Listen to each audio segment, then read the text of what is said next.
All right, people, big topic. We're talking huge.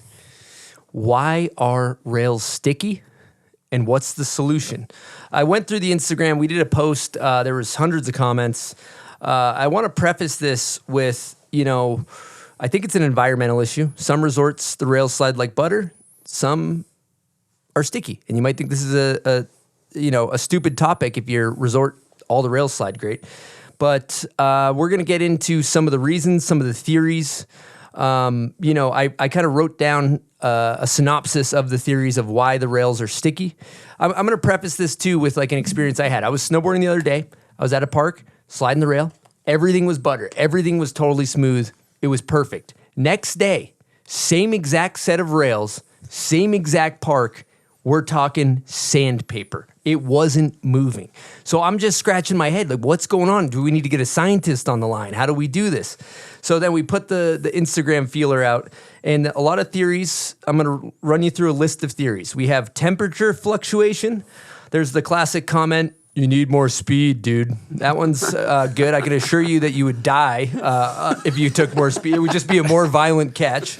Waxing your snowboard, scrape or not scrape, is that a factor? Skiers with the double edges, is that causing it to be sticky because they are, they've doubled the edge. They're kind of sliding on the side. They're not as flat based. Humidity, is that a factor? Oxidation, the gauge of the steel, the amount of traffic on the rails, painting the top of the rails. And then a big one, which I think is the major topic, is the quality of snow/snowmaking. What's in the snow? What's the toxicity of the water in the snow? I think that's the biggest factor personally, but we happen to have Rory Broder online. He's manager of Mountain Park Experience. He's a train park manager, and I'm going to mute you because Sam's dying in the corner. Sam's dying, so I'm going to mute his mic. I don't know what's good. Someone went down the wrong pipe there. You all right? Give me a thumbs up. You need a Heimlich? Okay. Yep. Oh, he inhaled his water. We got Rory Broder on the line. He's from Woodward. He's a train park manager, welder, fabricator. Rory, what's happening, brother? How we doing, y'all? We're doing great. Love that. Love that. I would love to hear you just kind of tee up in your experience, maybe provide where you've worked in the past so people understand where you work now and just kind of tee off on the topic. So I am the Mountain Park Experience Manager at Woodward Park City. I've been here for about 5 years now. Before that, I was at Corinthia Parks in Vermont with Peak Resorts for about 10 years. And while I was there, I went from beginner digger all the way to, I was a fabricator for all Peak Resorts. So a lot of steel time, that's for sure. So I have some theories about this for sure. Well, let's hear it. Let's tee off, brother.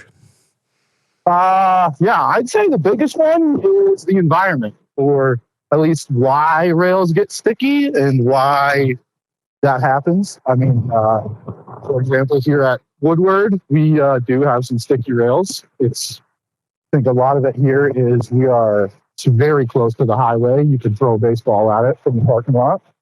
And then just all of that crappy air quality kind of just seeps into our snow and into our water. And then when we make snow, it gets on top of every rail and it kind of just embeds itself. So it kind of just gets pretty sticky. And I think the environment is a huge one. Like for that saying that. Mount Snow, I don't think I ever waxed a rail there in my entire 10 years there. It just didn't need to. Stayed cold. Humidity, dryness, I don't think helps it at all. So there's a lot of theories and things you could say about it, I think. But I think the biggest one is the environment. That makes sense. If you're coming from Mount Snow and everything's sliding butter, and then you come to a different environment, same steel, same rail, it's not the quality of the steel, it's not the diameter of the steel. It's got to be something to do with the environment. Yeah, I mean, I think quality of steel and thickness definitely has a factor into it, but I mean, it's still, you can't get away from Mother Nature. So I think the weather is really just your biggest enemy on sticky jibs. We were just out I build for X Games also, so we were just out there and we watched all of ski practice go, sliding great. Snowboard practice starts 15 minutes in, the low pressure came in and everything stuck right up. Like bad, like real, and you could watch it run by run. So I think like the weather and the environment is the biggest aspect for sticky rails. You were mentioning something you were doing with the hot wax at X Games. I'd love to hear you talk about that. Oh, yeah. See, I'm anti-hot wax on the jibs. I know a lot of people think that is the key, and that's how you got to go, and that's the best way to do it. I mean, it definitely works. Me personally, as a jibber, I hate it. I don't think you can feel the rail underneath you with that much wax on there. There's no, like, not give, but you just can't, like, feel it. And then, like, to the point to where, like, you almost can't even lock in because there's no point of, like, contact on the actual steel. You are just floating across thick wax. And then you got the aspect of if that wax is too thick, you can cut your edge in your wax, and then that cuts everything back to square one. Like, you just made it worse by waxing it. Mm-hmm. Okay, so let's talk about solutions. What do you got? Oh, man, I mean, that's where you can get into the weeds pretty good.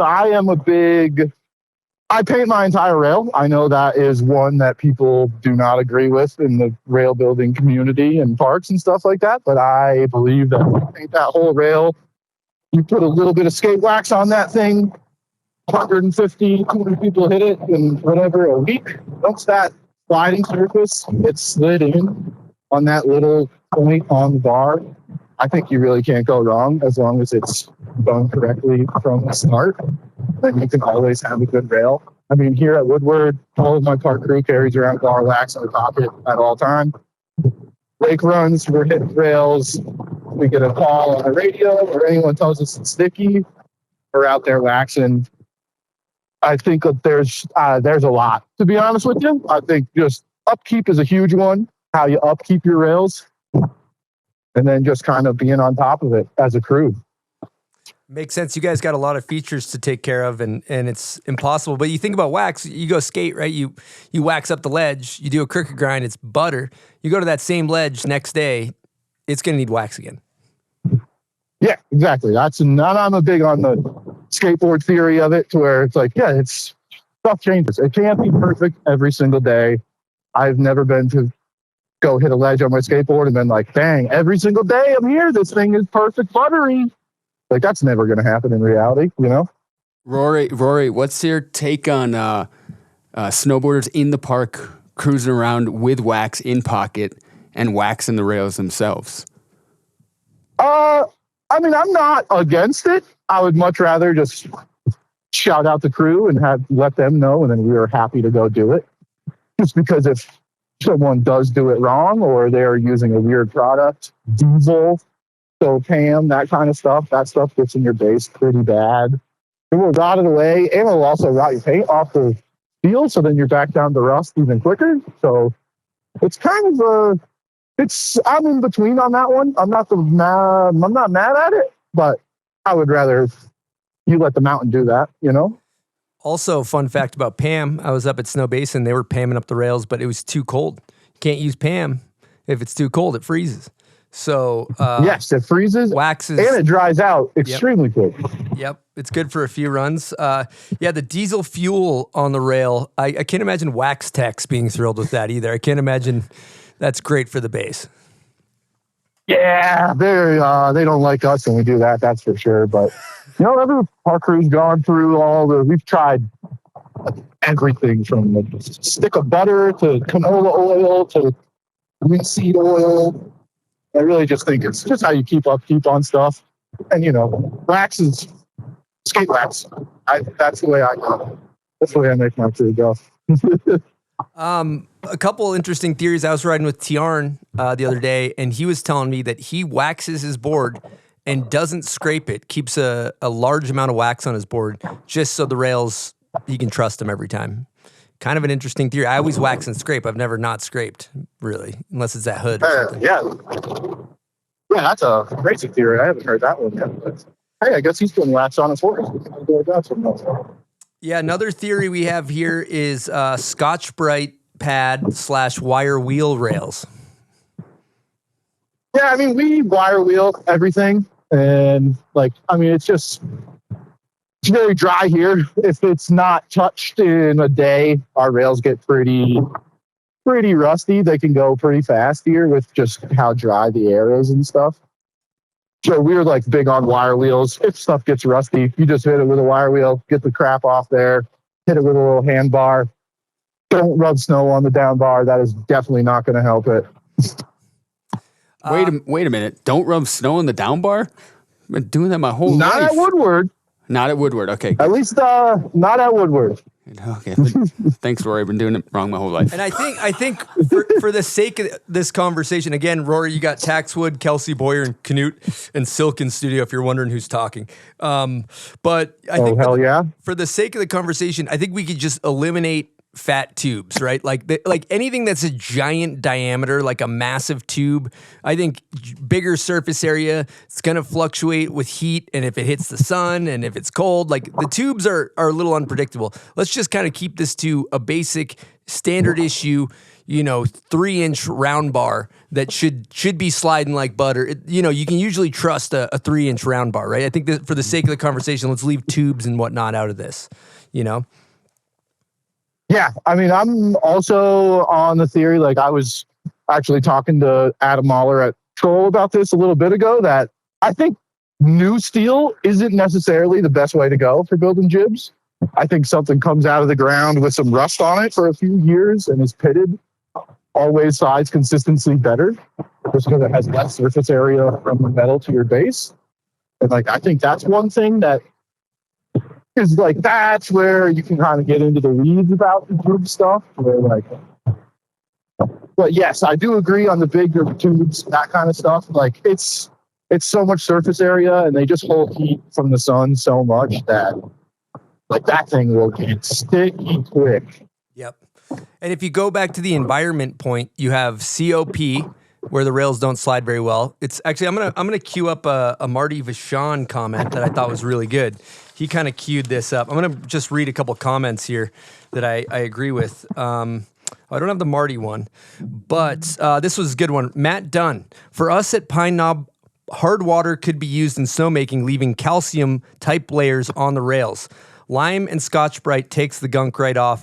Park City area has tons of mines and dirt particles that come down from the snow. When leaving a similar calcium/crusty layer, riders bringing their own PAM and oil turns that sticky when dried, so please stop doing this. But I do think, if you think about the sticky places, you got COP, it's in a city, it's right there. The Park City Mountain Resort, same deal, mining water, particles in the air, Woodward, same deal, right next to the highway. I think that environment of where the park sits in relation to the quality of water is probably, in my opinion, the biggest factor. Yeah, I definitely think that's one of the main ones for sure. I mean, if you think about it, think about the spot up at Brighton. When was the last time that place has been waxed? Those rails have been sitting up there for years, Yep. Kind of hidden out in their own little zone. No snowmaking snow, just natural. They stay nice. They always so slide. It's like, yeah, it's all just, they always slide good. And that's that 2.5-inch round bar, it's the standard. But yeah, I think the biggest is your environment and where you're at least from everything I've dealt with before and have done and building rails for a long time. So could you? I mean, it's a never-ending fight. So could you elaborate on the snow samples gentleman that you spoke with last winter? Oh, yes. Last winter, I believe it was last winter or the year before, this conversation has been coming up a lot on even just our Instagram channel and stuff like that. So we had a fellow reach out and he wanted to come actually take samples of our snow. So I think he did us, Brighton, and Park City, and he took it base and top of the chairlift to see and then filled water bottles, marked them all, labeled them all, and then let them sit in his garage and melt just to see what the water content looked like. And it was disgusting. It was brown, gunky, looked like he dumped a little bit of chocolate milk in there, kind of. Interesting. But that's just to actually show how bad the water really is around here. People don't really believe us that that's is the snow and the water. But I mean, we have snowmaking here all the time. When snowmaking comes out, and we're like, yeah, usually you have to clean a filter about once every year. I think we're cleaning filters 5 times a year here. Damn. Wow. All right. Well, I feel like we've got some answers. Knut, do you feel like we got any answers? Yeah, Kelsey? I think that makes sense. It makes total sense because from my experience, it is, that Woodward area, sticky rails. Also Park City, same thing, in the same environment. Norway, where I am, fresh water, it's cold, it's always sliding. Mm-hmm. So I think that's the main thing. It's got to be. Yeah, I feel like I just learned a lot, honestly. Thank you for sharing that. I never really thought about it. Of course. And I think to complement the old steel kind of holding up better, not noticing hangups as much as kind of makes sense when you're hitting street spots. Like odds are that thing was built a long time ago and it could still be rusty, but it usually slides pretty damn good. I've never really had too much of an issue in the streets, and yeah, maybe that older steel is just kind of, But that kind of debunks everything because it's a city environment. I know, dirty steel, it does. So that It kind of does. throws everything out the window. It does. It for sure does, but it also maybe is tipping the hat to the, it's been weathered and sat. I don't know how to, yeah, true. Well, as a fabricator too, Rory, you can probably speak to this, but I know that the quality of steel, like the steel that they used to build cars in the 70s and whatnot, was way more pure. And now the steel that we get is way more chemicals and toxic, and the steel is definitely, it's not as good as it was from the 70s, 80s. Our quality's been going down. Would you agree with that, Rory? Oh yeah, absolutely. It's crazy. I love working with some real old steel out of the ground. 20 years in the ground snowmaking pipe. That stuff is so nice to work with. It holds up great. Doesn't dink when you hit it with a hammer. Love it. What are you doing right now, brother? Oh, I'm standing outside. I was in the shop cutting up some steel, actually, working on some skull candy jibs. Nice. Nice. Rory, so you think skiers doing change-ups has nothing to do with it on the rail? Or is that? I don't know. Because I think from everything I've learned, steel against steel makes steel harder. So in theory, that many more edges going over it should just make your sliding surface of where you want harder.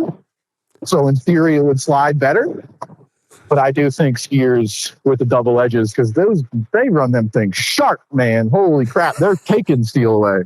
Well, the thing is like the other day I was riding with a skier. I saw him up at Woodward. Tom Wallace was up there filming, and I just hollered at him real quick. I'm like, "Hey, can you knock the stick off of these things for me?" And he goes, "I don't know what you're talking about. They're sliding perfect."